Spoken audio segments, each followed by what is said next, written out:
I saying? I can't even think straight. Oh. Hello everyone and welcome back to my channel. I thought I'd take one day of the week aside to talk to you all about everything to do with parenting, children, babies, everything sort of along those lines.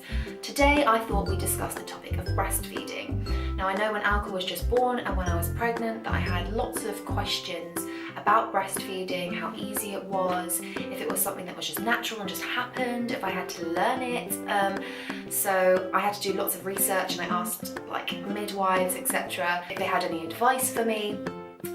And I thought I'd make a video today to try and answer any questions that you guys might have. So I'm going to talk about my experiences, and if you do have anything that you'd like to ask me, please just feel free to comment down below and I will answer as many questions as I can. Let's get started. Right, at the beginning, when Alka was born, I think it took us about 2 to 3 days to really kind of get the hang of breastfeeding. When you see parents out and they literally just sort of stick the child to their breast and that's it, it wasn't that straightforward, especially when the baby is like brand new. It's a skill that you have to learn and it's a skill that they have to learn because it's not something that immediately just happens. They don't just latch on straight away. And yes, you will be hearing the word latch several times probably during this video. I never actually used that word before breastfeeding. But yeah, it took us about 2 or 3 days of really trying. I remember when he was first born, the midwife that helped me give birth literally just took my breast, shoved it in his mouth, kind of got it and he latched on really well. And later on when I was in the ward and I was trying that myself, it just didn't work. So I had to have them help me a couple of times and eventually I thought I was getting the hang of it and I was like, brilliant. I came home and I remember sitting in my breastfeeding chair next to his crib and I was really trying and I just couldn't get him to latch on. And I sort of panicked straight away. I was like, oh my God, my baby's not gonna wanna breastfeed. How am I going to do this? I don't understand what I'm doing wrong. But I'd say after 2 or 3 days of trying, it kind of was smooth sailing from there. Never really had any issues.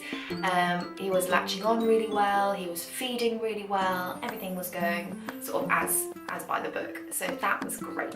Not only was I breastfeeding, but I was also pumping. So he'd feed and then about 45 minutes to an hour after he'd fed, I'd pump, and then an hour after that he'd probably feed again, but he was doing lots of sort of smaller feeds rather than a larger feed. But sort of in between those times I'd pump and sort of create sort of a milk stash and everything was going really, really well. My first problem started when he was maybe around 5 weeks old, I'd say. I got mastitis in my right breast. Yeah, it was definitely my right breast. And it's basically a blocked milk duct and it's incredibly painful. It's horrible. I wouldn't wish it upon anybody, and if anyone has suffered with it, I'm really sorry because it is really horrid to go through. The only way I can really describe the feeling, if you actually touched your breast, it became really hard, almost like there were stones in it. It's just not a very nice thing, and it was just so horrifically painful. The doctor advised me to stop breastfeeding for a little while, to just kind of get over the initial pain, to try and unblock the milk duct myself. She gave me lots of methods of sort of hot compresses and lots of hand expression. But I decided that I was going to stick through with the breastfeeding. I was so adamant that I really wanted to breastfeed Alka, so I carried on through the pain, and it was just not very nice. There were times that I'd be like tearing up or crying when I was breastfeeding, so I think I had to substitute maybe once with a bottle just because I just couldn't handle the pain. So yeah, and I think before that time I may have given him one other bottle, I think one. Mike was looking at me breastfeeding all the time and I think he was getting a bit jealous. He wanted to feed himself, so I made one bottle so Mike had the chance to feed Alka for himself, which was really nice, but I didn't want it to be like a regular thing, so I think it might have been like one bottle prior to the mastitis situation. After that, he carried on breastfeeding really well for another couple of weeks, and then we got to what I refer to as the incident. I may make a separate video about what happened. It did happen quite a while ago now, but it's still something that's quite painful to talk about. It was really not a nice situation at all. Basically, the incident resulted in us being in hospital, and he was later diagnosed with reflux and then with a milk protein intolerance. I had noticed prior to the incident that he had been throwing up a lot of his meals, and it wasn't just the posseting that some babies do. He was like projectile vomiting. He's always been a very rashy child as well, which apparently coincides with the milk allergies. He was like really rashy all over his face, his body, his arms, his legs, I mean everywhere, bless him, was just covered in this horrible rash all through summer. And we were prescribed several different creams, one of which they said was like 1 in 1,000 chance that he would react to it. And I woke up the next day and his skin was all peeling off his face. So immediately went back to the doctors and they prescribed a cream that we still use today, Cetraben, and that's kind of been a godsend. It cleared up his rash quite a lot, which really helped.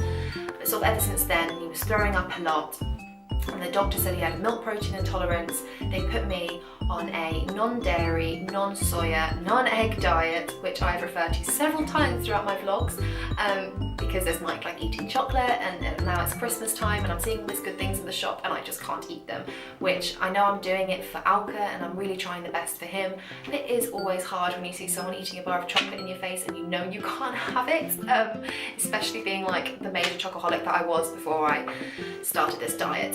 I'd say about a month or so after, I think it was about August time then, or end of July, August, I started doing sort of nannying here and there. I started sort of back at work, a day or two a week for these two little boys, Maxwell and Patrick. I've recently done a Follow Me Friday, Day in the Life of a Nanny, so if you haven't seen that, I will leave a link in the description box below.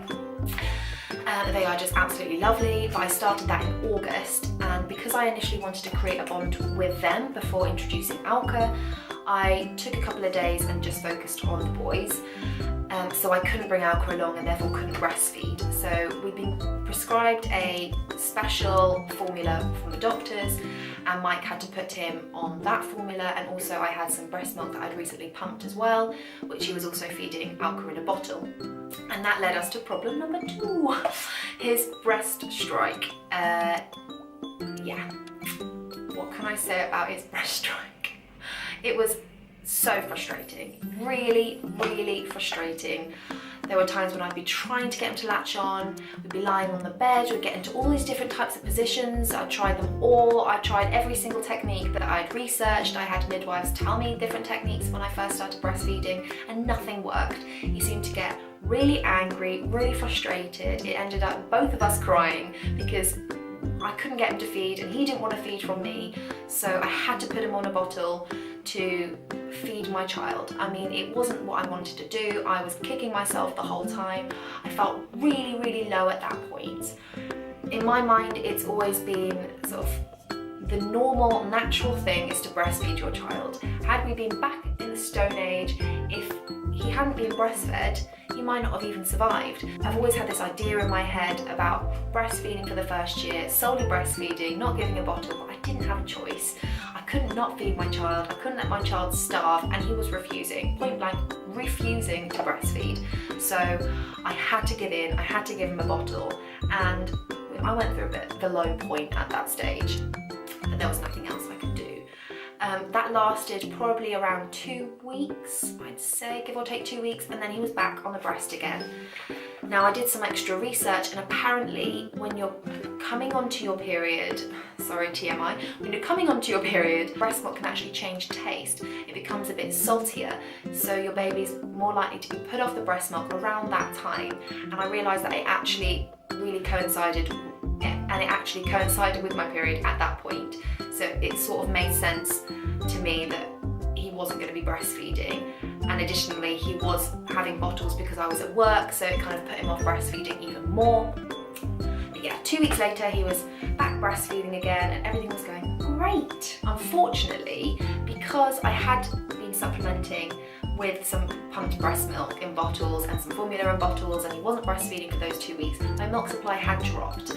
So I ordered a Medela hospital grade breast pump as a sort of, I think it was a rental, and we had that for maybe a month and a half. I think it was £50 for the first 2 weeks and £50 for a month after that, and we literally just got it for that month and a half. And it didn't do anything. It was so frustrating. I was pumping every couple of hours through the night. I'd set alarms, I'd wake up, I'd carry on pumping. But I think my body realised that it wasn't Alka that was breastfeeding, that I was attached to a pump. I followed all the advice online, looking at photos of Alka, watching videos of him, trying to picture him there, having a hot water bottle on my stomach so that my body would think that it was Alka, but it just didn't work. I think I maybe stashed six ounce bags in that time. I would keep storing the little bits that I'd pump throughout the day and put it all in a bag in the end of the day, and it was really frustrating. Nothing was really happening. I'd spent £100 on this pump and I couldn't get any of my milk to come out. It was so frustrating. So if anyone's having any trouble with their pumping, it happens to people. I thought I was the only one, but no, it happens. Some people just can't pump, and I was one of those people, which was fantastic. Now, because I couldn't get my breast milk supply to increase through pumping, I tried all the other natural remedies. I was on fenugreek tablets that ended up making me smell very strange indeed. I tried brewer's yeast and tried making cookies with brewer's yeast, like lactation cookies.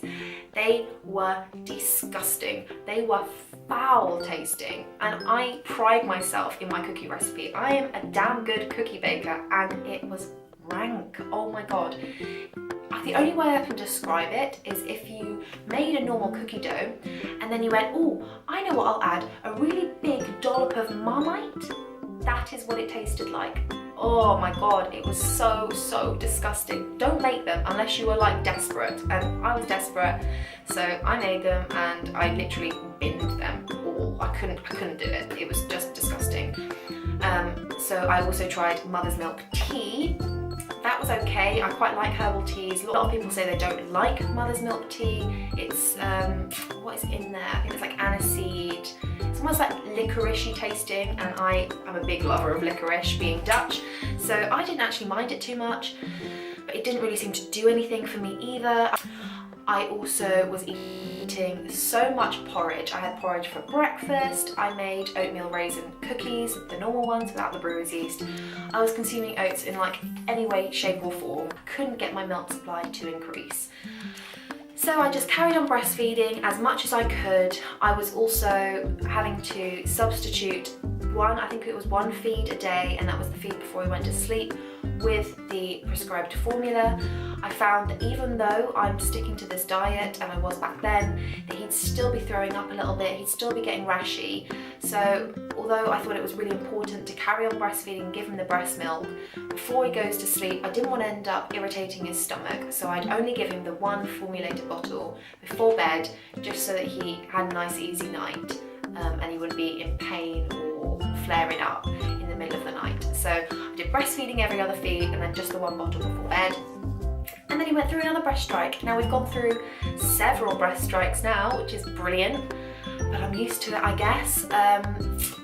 Yeah, what can I say? My breast milk supply kept decreasing. I had to keep substituting more bottles.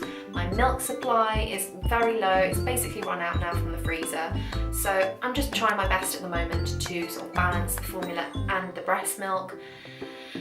Right now, he's able to feed in the night time if I need to feed him at night, and I can breastfeed him then. I can also breastfeed him first thing in the morning and sometimes once in the afternoon. I am having to substitute occasional feeds with formula because I just haven't got enough breast milk. He's also not fond of breastfeeding anymore, I guess because he's on the bottles.